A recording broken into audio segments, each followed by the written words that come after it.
InnerQuest explores various pathways through which you can connect with the infinite wisdom of the universe and apply it to personal, professional, and spiritual growth.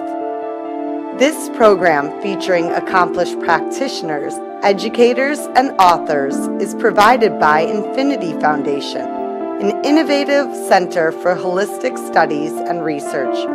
We invite you to share this journey with us.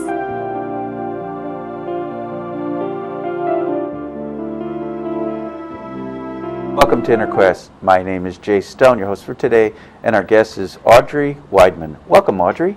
Thanks, Jay. Well, let me tell the audience a little bit about you. Audrey worked in the food industry for over 15 years, first as a food scientist, and then with an MBA in marketing research, primarily in the food industry. She then switched careers and became a real estate investor. Now, because of her own health, she is a health and wellness coach. You know, it's the old saying, you teach what you have to learn. Yes. So why don't you tell our audience about what you did in the food industry? Well, believe it or not, I actually worked on ready-to-spread frosting from some of our, companies to the north in their R&D. I interned in food science and Was this be frosting for a cake? Yes, remember, like it's so soft you can spread it with a paper knife? That's Okay. what I worked on. And I started to look at what was actually in it, and I would never eat it. Yeah. And I was very close to graduating and very grateful actually for the opportunity to intern, but I realized I didn't really want to be in a lab setting because in industry, unlike when you're in the university, you're in a lab and it's very social. When you're in industry, you get a lab all by yourself and you work on things that I really had no desire to eat even then. And what were you getting your degree in?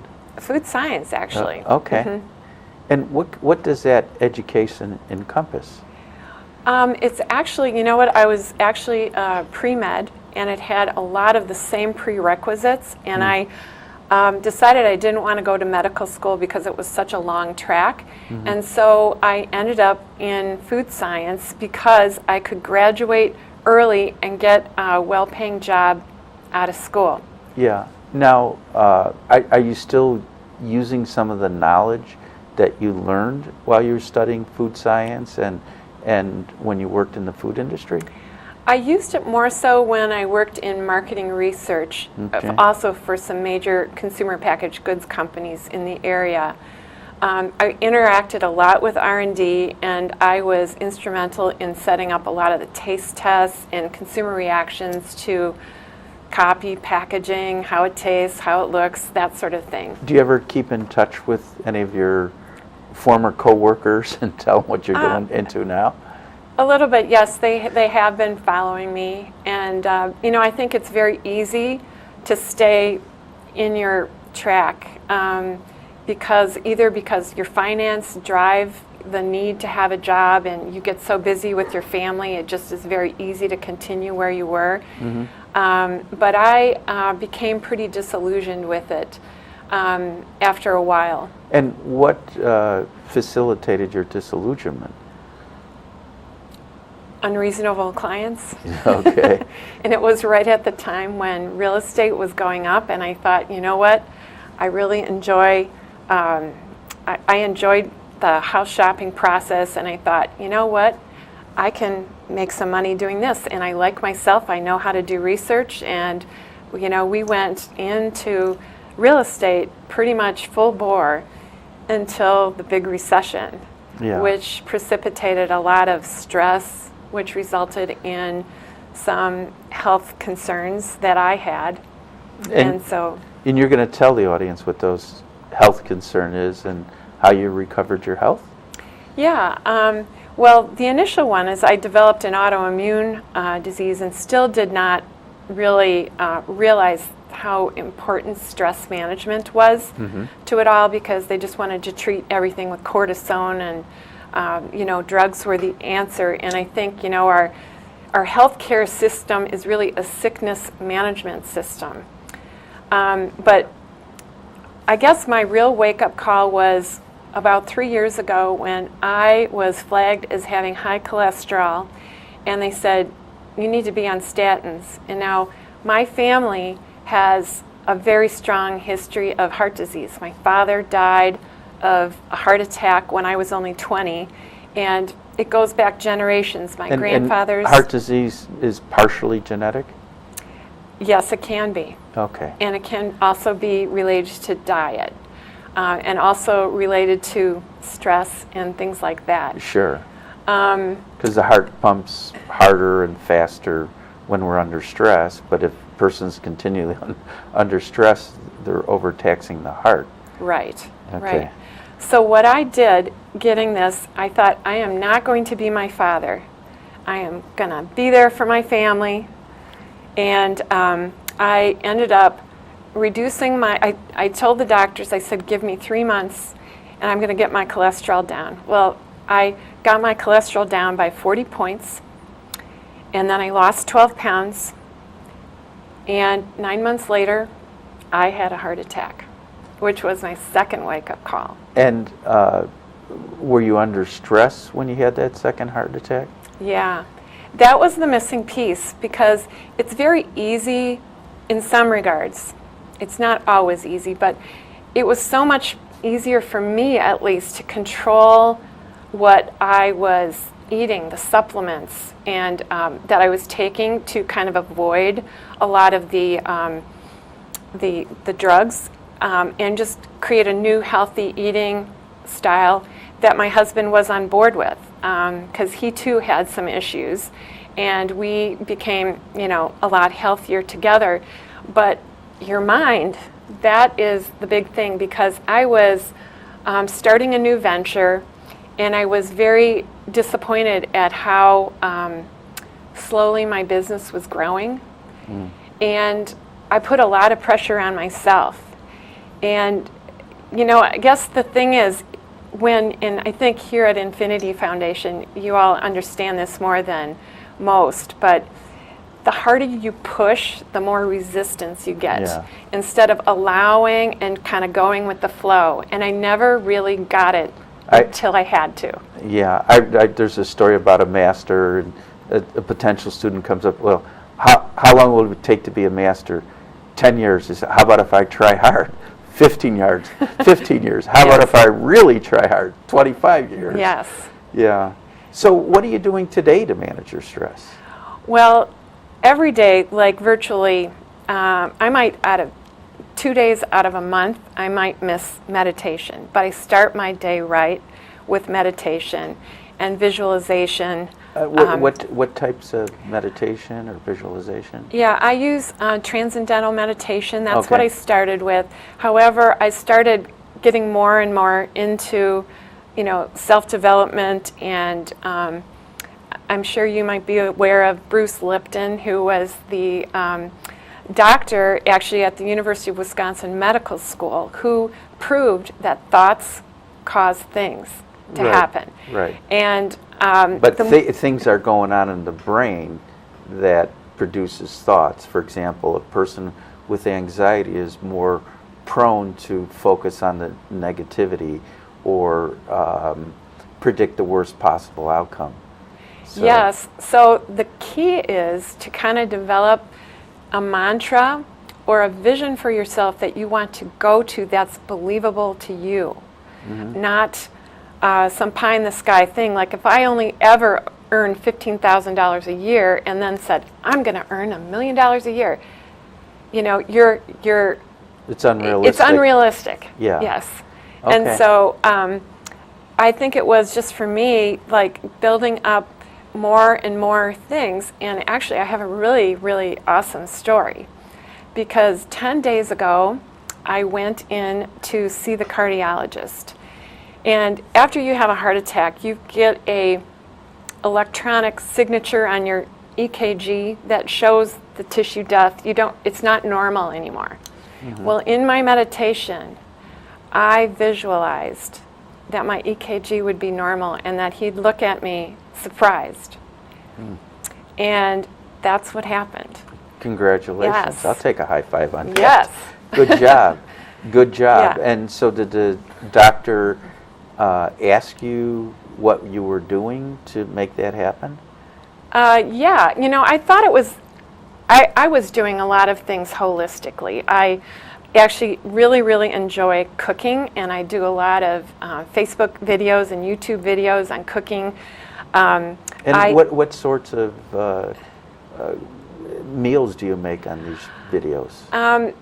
Primarily plant-based, but I do eat some meat as long as the source is very clean. Mm-hmm. I have, I love to have freshwater salmon. I have grass-fed beef. I make sure that if I have chicken, that and how often would you have meat? 3 to 4 times a week, Mm-hmm. and the rest would be plant-based. I don't have it. I would say beforehand, I probably had 2 out of 3 meals had some kind of meat component in it. Mm-hmm. And actually, a day? A day, yeah. Like I would have a sandwich with meat and cheese. Mm-hmm. I've virtually cut out almost all cheese. Mm-hmm. So that's one of my healthy changes. Now, these changes that you've made, and they're very good ones, was that something that came from within you, following your own instincts, your own intuition, or was it more people advising you? Well, I have to say that I work with a great naturopath who mm-hmm. gave me some guidelines on the types of food that I should be eating, the types of supplements I should be taking. And, really for me, I know that my cholesterol, I absorb too much from my food. So the more fiber that I eat, the less I will absorb from my food. So that's a key component. And then just reducing your overall toxicity level, because I also discovered that I have heavy metal levels that are a little bit concerning. Do you know the source of those metals? One of them, I live in a very lovely old home where almost every room has been renovated while we lived there. So it's very, very likely either from the paint or the old plumbing. We've changed the water source. When you mean change, what did you put a whole house filter? No, just the drinking water in the kitchen. Okay. So it's all filtered water now.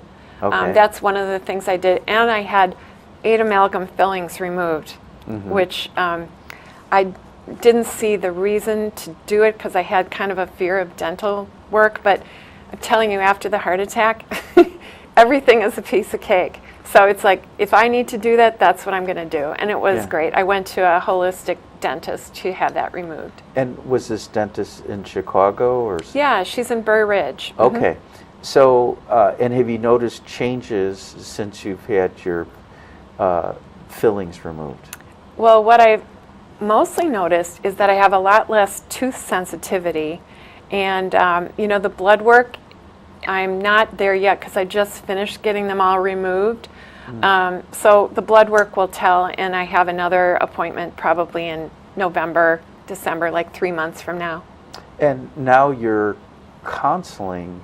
Aren't you a health counselor? A health coach, yeah. Yeah, okay, excuse me. So you've got a very compelling story. Yeah. How is that, you're being a health coach, working out for you and your clients?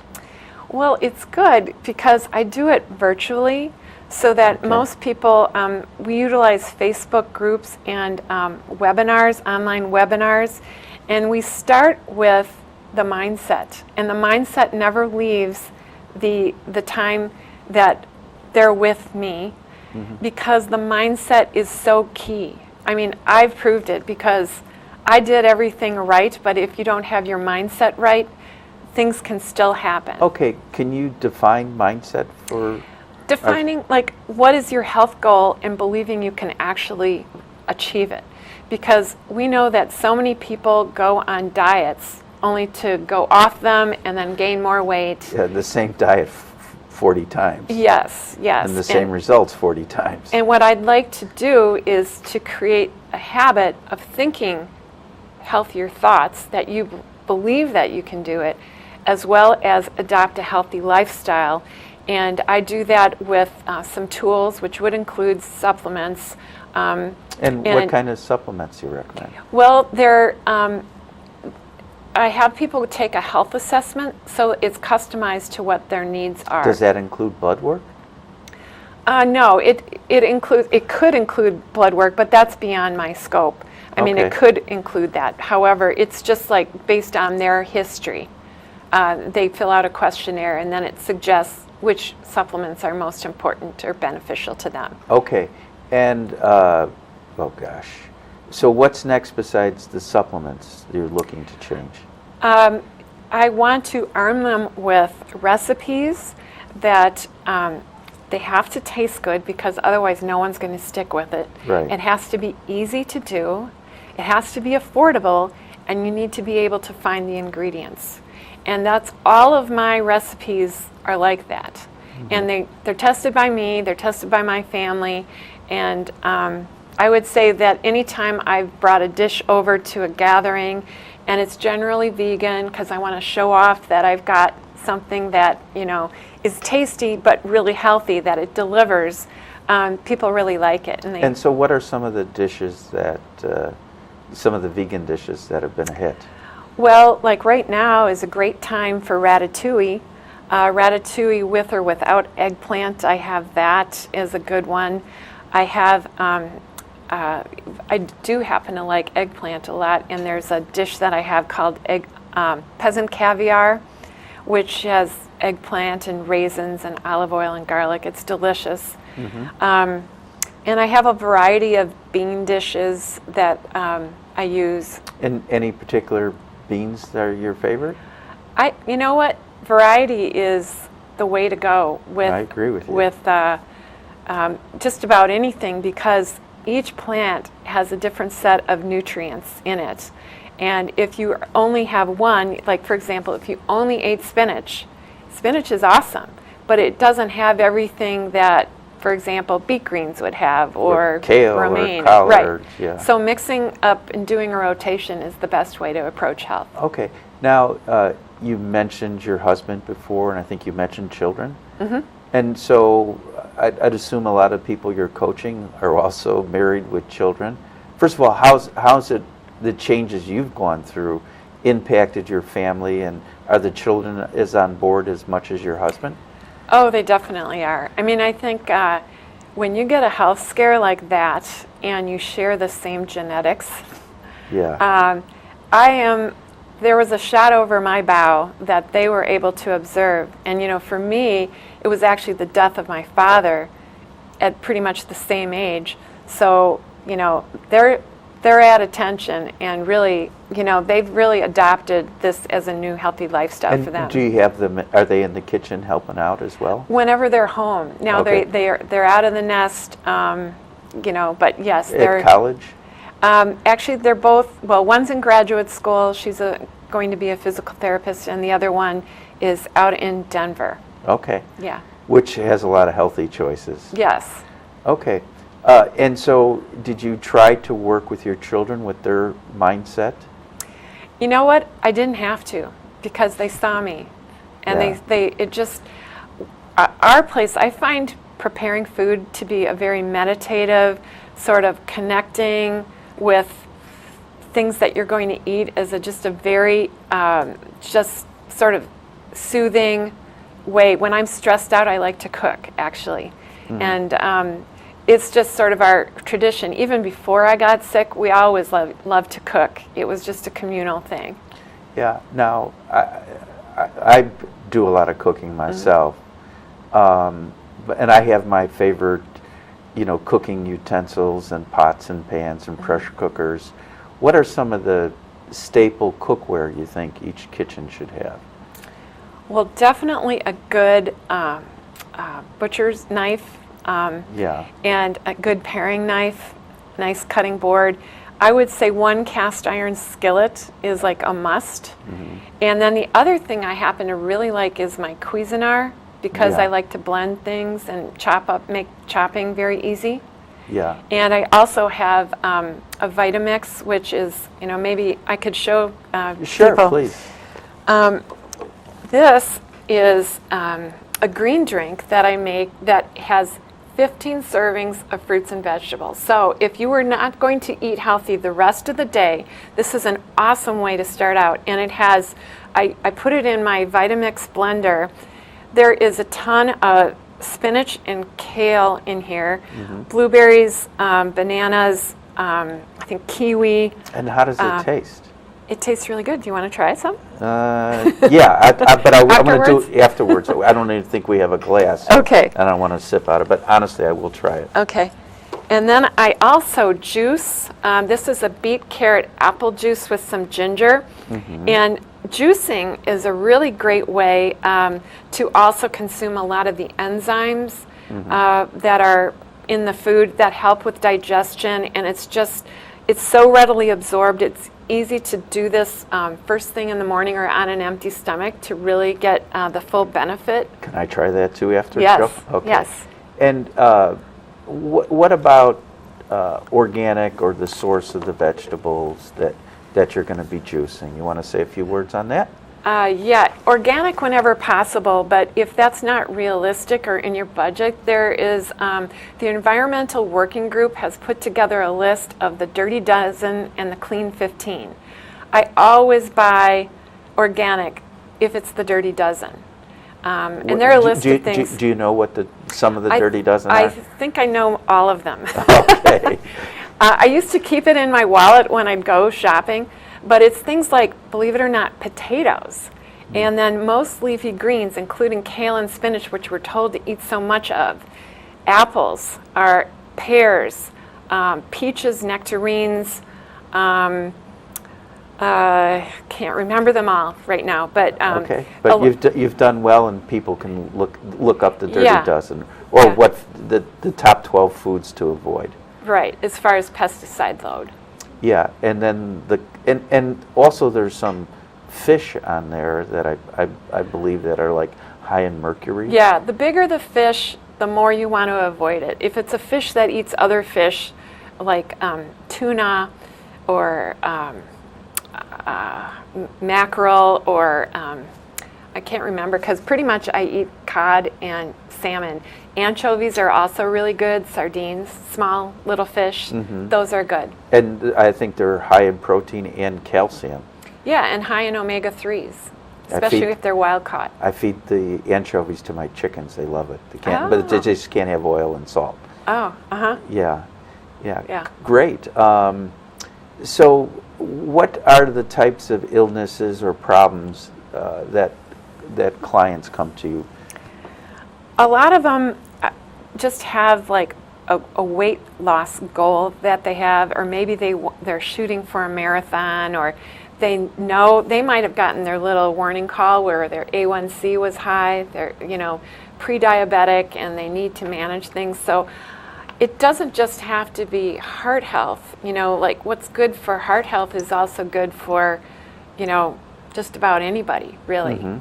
So that's, I focus on people who have goals. Maybe it's blood pressure reduction, and that's a dual-pronged thing with the meditation and mindset along with what you eat and avoiding what I call the paragraph foods. If it's like a paragraph on the side of the box and it's not in your pantry and you can't buy it in the store, don't buy it. And that's what I use to help sell.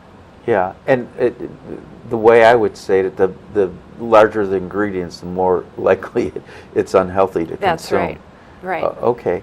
Well, you're talking a lot about food and nutrition, which is probably very different than when you studied food science. It's very different, yes. Yeah. For me, convenience, price, and I think when you're young, you think you're Teflon, and nothing's going to affect you because, you're young. Yeah. Have you ever tried meditating with your husband? No. You should try that. It's a wonderful thing to share with other people, especially someone that you love. So yeah. It's quite an intimate experience. So your webinars, how many people are participating in those? It really depends upon the interest. Like there's more people that are interested in January than there are in the summer.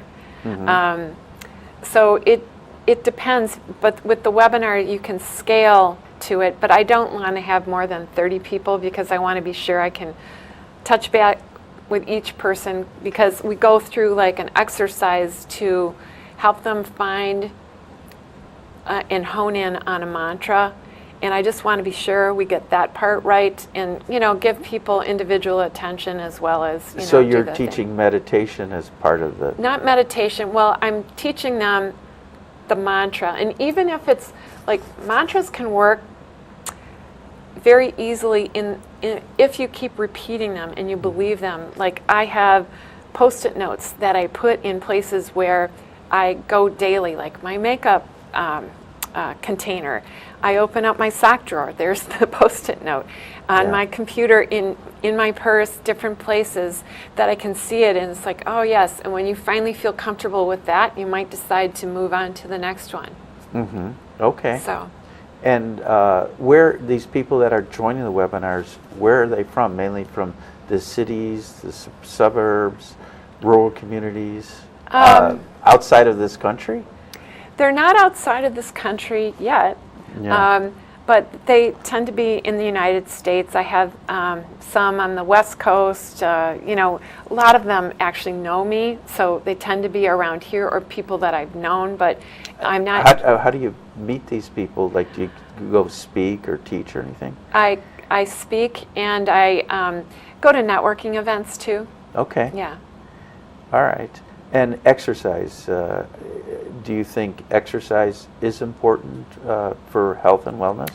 Oh, absolutely. I, for example, in my previous mindset, they told me I needed to go to cardiac rehab. Well, I was going to go and do that, and I was charging hard and did that, but with more of that mindset of like, I'm going to conquer this instead of allowing it to happen. Mm-hmm. But I did go through the cardiac rehab, and then after that was done, I continued with doing it on my own.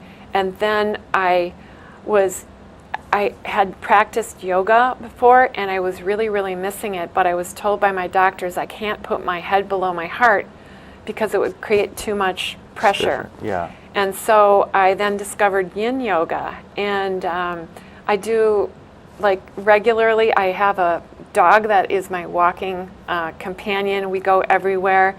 I like to cycle. I like to hike. Fresh air is probably very good for stress relief. Yes. Or they say, David Bohm, who was Albert Einstein's protege, said it takes nature to free up our own nature, or that when people spend time in nature, it has a physical, mental, and emotional healing effect on us. Absolutely. Yeah. Well, we're kind of running out of time, but do you have a book in your future? I kind of sense that. People have been asking about that. I don't know, but I do have a blog, and if people wanted to find me, they could go to audreyweidman.com. Okay. And they'll learn more about that. Okay.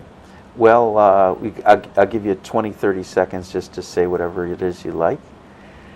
I am truly interested in working with people who are ready to make a change, and I think I can help them probably at a deeper level than most diet and exercise programs, because I'll help you to get the right mindset and give you the same tools to love and appreciate food. Okay. Thank you so much, Audrey. For more information about InnerQuest, Infinity Foundation, or Audrey, stay tuned to the credits at the end. Until next time, we wish you good health, good spirits, and of course, good fortune. Thank you so much. Did a good job.